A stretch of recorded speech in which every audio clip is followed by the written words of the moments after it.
ये कहानी एक ऐसे स्टूडेंट की है जिसने कि अपना पूरा का पूरा साल खराब कर दिया था।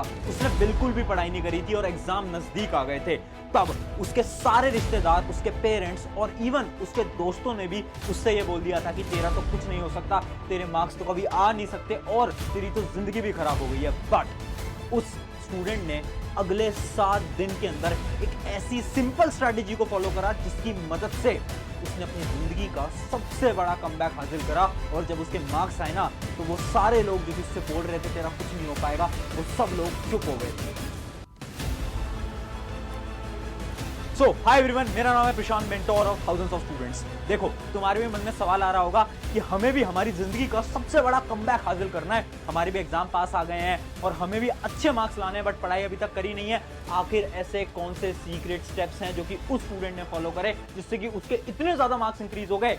क्या ये सारी बातें मैं झूठ बोल रहा हूँ? क्या ये सच में करना पॉसिबल है? तो ये सच में करना पॉसिबल है, बिल्कुल है। छोटे छोटे स्टेप्स, सिंपल 7 स्टेप्स बताऊंगा जिसकी मदद से तुम इजीली अपने एकेडमिक कमबैक को हासिल कर पाओगे। बट उससे पहले मेरा एक तुमसे सवाल है, आज के समय पर क्या तुमने कभी ये फील करा है कि जब तुम्हारे एग्जाम पास आ रहे होते हैं, तुम्हारा सिलेबस हुआ नहीं है, तुम्हें डर लग रहा है और ये जो रिश्तेदार होते हैं, जो सोसाइटी होती है, तुम्हारे जो दोस्त होते हैं, वो सब तुमसे बोलने लग जाते हैं ना कि यार इसका तो कुछ नहीं हो पाएगा, ये तो एकदम बेकार इंसान है, बोलने लगते हैं ना। अगर तुम भी ऐसा फील कर रहे हो ना, तो एक बार कमेंट में आज यस लिखना, और अगर तुम ऐसा फील नहीं करते तो कमेंट में नो लिखना। बट एक चीज मैं तुम्हें बताना चाहता हूं आज, और वो ये बात है कि देखो, असली जीतने का मजा तभी आता है जब ये पूरी दुनिया तुम्हारी हार का इंतजार कर रही हो। अभी के समय पर ना ये दुनिया तुम्हारी हार का इंतजार कर रही है, बट तुम जीत कर दिखाओगे और फिर इस पूरी दुनिया को शांत कर पाओगे। ठीक है, चलो 7 स्टेप प्रोसेस बता रहा हूं, ध्यान से सुनना। एक नोटबुक पेन लेकर बैठो क्योंकि वीडियो बहुत ज्यादा इंपॉर्टेंट है। पहला स्टेप, अचीवेबल गोल्स। गोल्स से ना हर एक इंसान को लगता है गोल का मतलब होता है सपने, बट गोल का मतलब सपने नहीं होता। सपने और गोल में एक बहुत बड़ा फर्क है। सपने तुम देखते हो, सोचते हो कि ठीक है ये करेंगे वो करेंगे। गोल तब बनता है जब तुम किसी सपने को लिख लेते हो, तब वो गोल बनता है। अब तुम सोच रहे होगे भाई हमारा गोल है अच्छे मार्क्स लाना, किसी एग्जाम को क्रैक करना। नहीं, वो गोल नहीं है। गोल होगा कि उस एग्जाम को कैसे क्रैक किया जाए, वो है तुम्हारा गोल। इमेजिन करो तुम्हारा एग्जाम है, 1 महीने के अंदर लिखो कि इस एग्जाम के लिए मुझे 10-15 चैप्टर, जितने भी चैप्टर आ रहे हैं वो कंप्लीट करने हैं और मेरे पास 1 महीना है। लिखो, ये गोल है तुम्हारा कि मुझे इन चैप्टर्स को 1 महीने के अंदर करना है, ये तुम्हारा गोल है। लोग क्या गलती करते हैं ना, लोग लॉन्ग टर्म गोल देखते हैं, सोचते हैं कि नहीं नहीं मैं तो इतने मार्क्स लाऊंगा, ये करूंगा वो करूंगा। वो देखना बंद करो, तुम शॉर्ट टर्म सोचो कि अगले 1 महीने के अंदर तुम्हारा गोल क्या है, अगले 1 महीने के अंदर तुम्हें क्या क्या पढ़ना है, क्या क्या करना है, वो सब लिखो, वो है तुम्हारा गोल। और यहां पर एक शब्द लिखा है अचीवेबल, ये बहुत इंपॉर्टेंट है। लोग क्या करते हैं ना, सोचते हैं कि 1 दिन के अंदर सारा सिलेबस खत्म कर लेंगे। अचीवेबल गोल लिखो, जितना तुम कर सकते हो उतना लिखो। ठीक है, ये पहला स्टेप है। उस स्टूडेंट ने भी यही करा था। सबसे पहले लिखा उसने बैठ के कि ठीक है मुझे ये सब करना है। उसने एकदम सारी चीजों को लिख लिया कि अगले 1 महीने के अंदर मुझे पढ़ना क्या क्या है। अब इंपॉर्टेंट और सबसे ज्यादा इंपॉर्टेंट सेकंड स्टेप जो कि है डिसअपियर, यानी गायब हो जाओ इस दुनिया से। अगले 4-5 महीने जब भी तुम्हारे एग्जाम है, गायब हो जाओ। देखो, एक चीज ना मैं तुम्हें रियलिटी में बता देता हूं कि तुम ना आज से ये मानने लग जाओ कि जो किस्मत होती है ना, जो लक होता है ना, वो कुछ नहीं होता। सिर्फ एक चीज होती है जो कि है मेहनत, हार्डवर्क। जिस दिन तुमने ये सोच लिया ना कि तुम्हारी किस्मत तो बिल्कुल खराब है, जो भी तुम्हें करना है ना अपनी मेहनत से करना है, उस दिन तुम असली में जीत जाओगे। पता है क्यों? क्योंकि ना एक लॉ होता है, इस यूनिवर्स का लॉ होता है कि जो जितनी मेहनत करता है ना, यूनिवर्स उसे उतना ही ज्यादा देता है। यानी अगर तुम मेहनत कर रहे हो ना घिसके, तो तुम्हें यूनिवर्स से उतना ही ज्यादा आउटपुट मिलने वाला है। इस बात को याद रखना। गायब हो जाओ यार, छोड़ दो सारी चीजें, है ना। अगर तुम 2-3 महीने कुछ नहीं करोगे, इंस्टाग्राम नहीं चलाओगे, ये सब नहीं करोगे, तो कोई फर्क नहीं पड़ेगा। रियलिटी बता रहा हूं मैं। बट इन 2-3 महीने के अंदर गायब होकर, अपने दरवाजे को बंद कर जब तुम पढ़ाई करोगे ना, और जब तुम बाहर निकलोगे 2-3 महीने बाद, मैं सच बता रहा हूं, सब लोगों की जो आंखों में तुम्हारी इज्जत होगी ना, वो इतनी ऊपर हो जाएगी। ट्राई करके देखना। ये हमारा स्टेप 2 जो कि उस स्टूडेंट ने फॉलो करा, तुम्हें भी करना है। अगला आ जाता है स्टेप 3 जो कि है नेवर डिस्कस। एक बात मुझे बताना कमेंट के अंदर, क्या तुम्हारे साथ भी ऐसा हुआ है? जब भी तुम सोचते हो ना कि कुछ नया करेंगे और तुम जाकर किसी को वो बात बता देते हो, तो वो चीज तुम कभी नहीं कर पाते। फॉर एग्जाम्पल, अगर तुम ये सोच रहे हो कि यार अब से ना मैं सुबह जल्दी उठना स्टार्ट करूंगा, और अगर तुमने वो चीज किसी को भी जाकर बता दी, 2-3 लोगों को बता दी, तो फिर तुम कभी भी उस चीज को हासिल नहीं कर पाते। नोट कराए, ये चीज साइंटिफिकली प्रूवन है, क्योंकि साइंस ये बोलती है कि एक केमिकल होता है जिसका नाम होता है डोपामिन। डोपामिन एक ऐसा केमिकल है जो कि आपको खुशी यानी आपको हैप्पीनेस प्रोवाइड करता है। जैसे इमेजिन करो आप रात को चैट कर रहे होते हो, बड़ी खुशी हो रही होती है ना, क्यों? क्योंकि उस समय पर आपकी डोपामिन हिट कर रहा होता है, डोपामिन रिलीज हो रहा होता है। और जब आप अपना गोल किसी और को बताते हो ना, तो सामने वाला आपको बोलता है कि यार वाह यार तेरा तो कितना अच्छा गोल है, उससे आपका वही डोपामिन रिलीज होता है और आपको खुशी महसूस होती है, जिसकी वजह से आप वो काम एक्चुअली में नहीं करते, क्योंकि आपके ब्रेन को तो खुशी ऑलरेडी मिल गई ना। आपका ब्रेन तो अब खुश है, तो क्या अब आपका ब्रेन वो काम करना चाहेगा? नहीं, उस ब्रेन को ऑलरेडी खुशी मिल चुकी है, तो अब वो काम क्यों करेगा? और यही चीज इंपॉर्टेंट होती है। तभी हमारा तीसरा स्टेप है कि कभी भी चीजों को डिस्कस मत करो, यानी वो जो मैंने आपको अभी गोल बताया ना, उसको जाकर बोलो मत, लोगों को मत बोलो कि पता है अगले 3 महीने तक ना मैं तो इंस्टाग्राम नहीं चलाऊंगा, अगले 3 महीने तक ना मैं तो पढ़ाई करूं। अरे किसी को मत बताओ, गायब हो जाओ, इतना करना है। ये हमारा स्टेप नंबर 3। अब बढ़ते हैं हमारे स्टेप नंबर 4 की तरफ, जो कि है हमारा प्लानर। अब देखो, एक प्लानर बनाना पड़ेगा। एक प्लानर, एक ऐसा सीक्रेट प्लानर जिसकी मदद से तुम्हें मार्क्स लाने हैं। अब देखो, प्लानर से मेरा मतलब टाइम टेबल नहीं है। एक तो तुम बात समझ लो कि टाइम टेबल कुछ नहीं होता। हर रोज रात को सोने जाने से पहले लिखना स्टार्ट कर दो कि ठीक है अब मुझे ये सब करना है। ये करना स्टार्ट कर दो बस तुम, कि अगले दिन तुम्हें क्या करना है, तुम एक रात पहले लिखना स्टार्ट कर दोगे, उतना बहुत है। मत बनाओ टाइम टेबल, छोड़ दो टाइम टेबल। अब प्लानर कैसे बनता है? 3 चीजें इंपॉर्टेंट होती है। एक स्ट्रैटेजी होती है जिसका नाम है RQR स्ट्रैटेजी। RQR स्ट्रैटेजी क्या बोलती है? पहले R का मतलब है रिसोर्सेज, यानी तुम्हें यह पता होना चाहिए कि तुम्हें एक चैप्टर को अगर पढ़ना है तो तुम्हें कहां से पढ़ना है। इमेजिन करो तुम्हें YouTube से पढ़ना है, बुक से पढ़ना है, कहीं से भी पढ़ना है, बट तुम्हारा वो क्लियर होना चाहिए ताकि तुम्हारा समय खराब ना हो। अगला चीज आ जाती है Q यानी क्वेश्चन। क्वेश्चन यानी तुम्हें यह पता होना चाहिए कि तुम क्वेश्चन प्रैक्टिस कहां से करने वाले हो, किस बुक से करने वाले हो, ऑनलाइन करने वाले हो, ये एकदम क्लियर होना चाहिए। क्योंकि बहुत सारे स्टूडेंट तो अपना सारा समय यही खराब कर देते हैं ये सोचने में कि ये बुक बेस्ट है या फिर ये वाली। और लास्ट आ जाता है R यानी रिवीजन। तुम्हें यह भी पता होना चाहिए कि तुम रिवाइज कैसे करोगे। क्या तुम अपने नोट्स बना रहे हो या फिर तुम अपने दोस्त के नोट्स की मदद से रिवाइज करने वाले हो। अगर ये 3 चीजें तुम्हारी क्लियर होगी ना हर एक सब्जेक्ट के लिए, तो मैं गारंटी से बोलता हूं कोई प्लानर बनाने की जरूरत नहीं है। बस RQR इस स्ट्रेटजी पे काम करो, बहुत अच्छे मार्क्स लेकर आओगे।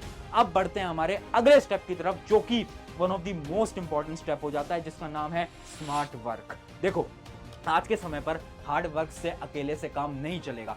अगर तुम्हें अच्छे मार्क्स लाने हैं, टाइम कम है, तो थोड़ी सी स्मार्ट स्ट्रैटेजीज पे काम करना पड़ेगा। कौन कौन सी ऐसी स्मार्ट स्ट्रैटेजीज हैं? 3 स्ट्रैटेजीज बनाऊंगा जिसकी मदद से उस स्टूडेंट ने भी अच्छा स्कोर करा और तुम भी करके जाओगे। जिसके अंदर है पहली स्ट्रैटेजी, जिसको हम बोलते हैं बैकवर्ड स्ट्रैटेजी। बैकवर्ड स्ट्रैटेजी क्या होती है? देखो, टाइम कम है, तो अब हम क्या करेंगे? अगर हम पूरी किताब पढ़ना स्टार्ट करेंगे तो नहीं हो पाएगा। हम ये करेंगे कि प्रीवियस ईयर क्वेश्चन को एनालाइज करेंगे। हम ये देखेंगे कि क्वेश्चंस किन किन टॉपिक से पूछे जाते हैं, या फिर तुम अपने दोस्त की मदद भी ले सकते हो, या फिर आप ऑनलाइन वेबसाइट का भी मदद ले सकते हो। उससे आप ये पता करोगे कौन से टॉपिक इंपॉर्टेंट है। जैसे ही आपको ये पता चल जाता है कि ये वाले टॉपिक्स इंपॉर्टेंट है, उसके बाद आप उन टॉपिक्स को पढ़ लोगे। सिर्फ इतना आपको काम करना है। अगर आप पूरा डिटेल में पढ़ने बैठोगे नहीं हो पाएगा। इसको हम बोलते हैं बैकवर्ड स्ट्रैटेजी। सेकंड जो हमारी स्ट्रैटेजी है वो आपकी सबसे बड़ी प्रॉब्लम को सॉल्व करता है। प्रॉब्लम क्या है? कि भैया पढ़ेंगे तो तब जब हम डिस्ट्रैक्टेड नहीं होंगे। छोटी छोटी सी बात पे हम फोन खोल लेते हैं, व्हाट्सएप चला लेते हैं, इंस्टाग्राम चला लेते हैं, यूट्यूब शॉर्ट चला लेते हैं। इसके लिए एक स्ट्रैटेजी है, बार बार बता चुका हूं, पढ़ ले स्ट्रैटेजी। पढ़ ले स्ट्रैटेजी क्या बोलती है? अपने मोबाइल फोन पे हर 1 या फिर 2 घंटे पे एक अलार्म लगा लो और उस अलार्म का टाइटल डाल दो अरे पढ़ ले, ताकि जब भी आप डिस्ट्रैक्टेड होगे, आप अपना फोन चला रहे होगे, अचानक से आपके पास अलार्म बजेगा और वो अलार्म पे लिखा आएगा अरे पढ़ ले, ताकि आपको ये रियलाइज हो कि तुम्हें अभी बैठ के पढ़ाई करनी है। अब बढ़ता है हमारी थर्ड क्या है? थर्ड का बहुत इंपॉर्टेंट नाम है जो कि है एक्टिव रिकॉल। देखो, आपकी जो सबसे बड़ी प्रॉब्लम है ना कि रिवाइज कैसे करना है, चीजें याद नहीं रह पाती एग्जाम के अंदर, उसी का सलूशन है एक्टिव रिकॉल। एक्टिव रिकॉल के अंदर तुम क्या कर रहे हो? तो जब भी तुम कुछ पढ़ते हो अपनी बुक को बंद करो, उसके बाद तुम्हें क्या करना है? अब तुम्हें रिकॉल करना स्टार्ट करना है। तुम्हें खुद से बोलना स्टार्ट करना है कि मैंने अब क्या पढ़ा, मैंने ये पढ़ा, वो पढ़ा, ये पढ़ा, वो पढ़ा। मतलब तुम खुद के टीचर ही बन जाओगे और तुम खुद से सवाल पूछोगे, खुद ही जवाब दोगे। ये 3 स्मार्ट स्ट्रैटेजीज हैं, इनको फॉलो उस स्टूडेंट ने भी करा, तुम भी करना, तुम्हारी भी बहुत ज्यादा मदद होगी। और यही छोटी छोटी स्मार्ट वर्क होता है ना, इन्हीं की मदद से लोग कम पढ़ के भी अच्छे मार्क्स लेकर आते हैं, जो कि तुम भी लेकर आने वाले हो। बस खुद पे ना यार भरोसा रखना, ये भरोसा बहुत इंपॉर्टेंट है। अब बढ़ते हैं हमारे स्टेप नंबर 6, जिसका नाम है डोपामिन डिटॉक्स। देखो, एक रिसर्च कंडक्ट करी गई थी जिससे कि ये पता चला कि आज के समय की सबसे बड़ी प्रॉब्लम पता है क्या है? वो है मोबाइल फोन। यानी एक सिंपल सी साइंस से मैं आपको समझाने की कोशिश करता हूं। देखो, क्या पढ़ाई बोरिंग है? नहीं, पढ़ाई बोरिंग नहीं है, बट पढ़ाई तुम्हें बोरिंग लगती है। क्यों लगती है? उसके पीछे साइंस है। जब हम मोबाइल फोन चला रहे होते हैं, जब हम इंस्टाग्राम चला रहे होते हैं, जब हम यूट्यूब शॉर्ट्स चला रहे होते हैं, तो ये जो टेक्नोलॉजी है ना, ये बनाई ऐसे गई है कि ये आपको डोपामिन हिट दे, यानी ये आपके डोपामिन जो केमिकल मैंने आपको बताया उसको रिलीज करवाती है।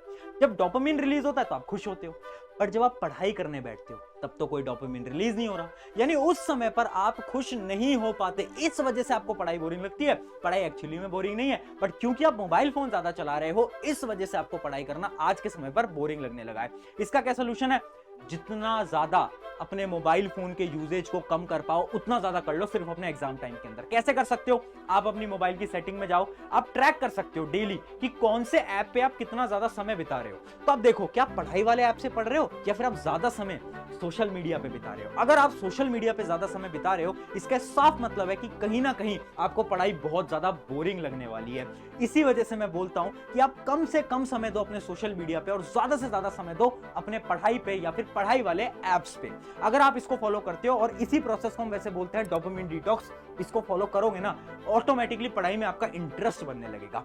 अब बढ़ते हैं हमारे लास्ट यानी स्टेप नंबर 7, जिसका नाम है इंस्पिरेशन। देखो, अगर तुम्हें लंबे समय तक मोटिवेटेड रहना है ना, तो कोई मोटिवेशनल वीडियो काम नहीं करेगी, चाहे तुम कितनी वीडियो देख लो। होता है ना कि एक वीडियो देखते हैं, मोटिवेटेड होते हैं, 1-2 दिन बाद मोटिवेशन गायब। तो क्या काम करने वाला है? एक सिंपल सी चीज है जो कि है इंस्पिरेशन। यानी यार अपने आइडल्स बनाओ। सोचो यार, आपके आइडल्स कोई भी हो सकते हैं। शायद आपके पापा आपके आइडल हो, आपकी मम्मी आपके आइडल हो, या फिर आपका कोई दोस्त जो कि आपको लगता हो यार ये कितना अच्छा कुछ कर रहा है ना, मुझे भी इसकी तरह कुछ करना है। अपने आइडल्स बनाओ। और इसी के पीछे एक बड़ी इंटरेस्टिंग कहानी है, जो कि श्री कृष्ण की कहानी। ये कहानी महाभारत के अंदर थी, जिसके अंदर श्री कृष्ण जो हैं दुर्योधन और अर्जुन को 2 ऑप्शन देते हैं। वो बोलते हैं या तो तुम मेरी पूरी की पूरी सेना ले लो, या तो तुम मुझे अकेले को ले लो। तो दुर्योधन वहां से आवाज देता है कि मुझे तो आपकी पूरी की पूरी सेना चाहिए। और तभी श्री कृष्ण अर्जुन की तरफ मुड़ते हैं और बोलते हैं कि वो तो पूरी की पूरी सेना मांग रहे हैं, तुम क्या मांगोगे? तो अर्जुन ये बोलता है कि मुझे सिर्फ और सिर्फ आप चाहिए, क्योंकि आप मेरी इंस्पिरेशन हो, आप मेरे मेंटोर हो। अगर आप मेरे साथ रहोगे ना, तो ये युद्ध मैं ही जीतूंगा। और यही रोल होता है एक इंस्पिरेशन का, एक मेंटोर का। तुम्हें ना अगर मोटिवेटेड रहना है ना, तो इंस्पिरेशन देखो कि मुझे इसकी तरह कुछ करना है यार लाइफ के अंदर। कोई इंस्पिरेशन तो होनी चाहिए, कोई भी हो सकता है वो। देखो, ढूंढो कि आपकी इंस्पिरेशन क्या है। जब आपको अपनी इंस्पिरेशन मिल जाएगी ना, तो ऑटोमेटिकली आप उतना ही ज्यादा काम करने लगोगे उस इंस्पिरेशन को डेली देखकर। ऑन दिस नोट, ये थे हमारे 7 के 7 सिंपल स्टेप्स, जिसकी मदद से आप अपनी जिंदगी का सबसे बड़ा एकेडमिक कमबैक लाने वाले हो। बस एक चीज मैं बोल देता हूं, खुद पे विश्वास रखना। शुरू में भी बोला था, लोग आएंगे बोलेंगे नहीं हो पाएगा, बट मुझे विश्वास है, तुम्हें खुद को विश्वास है कि तुम कर सकते हो। ऑन दिस नोट, शुक्रिया एवरीवन। मेरा नाम है प्रशांत। वीडियो अच्छी लगी है तो चैनल सब्सक्राइब करना है, करिए, नहीं करना कोई दिक्कत नहीं है, बट अपने एक दोस्त के साथ इस वीडियो को जरूर शेयर करिएगा। शुक्रिया।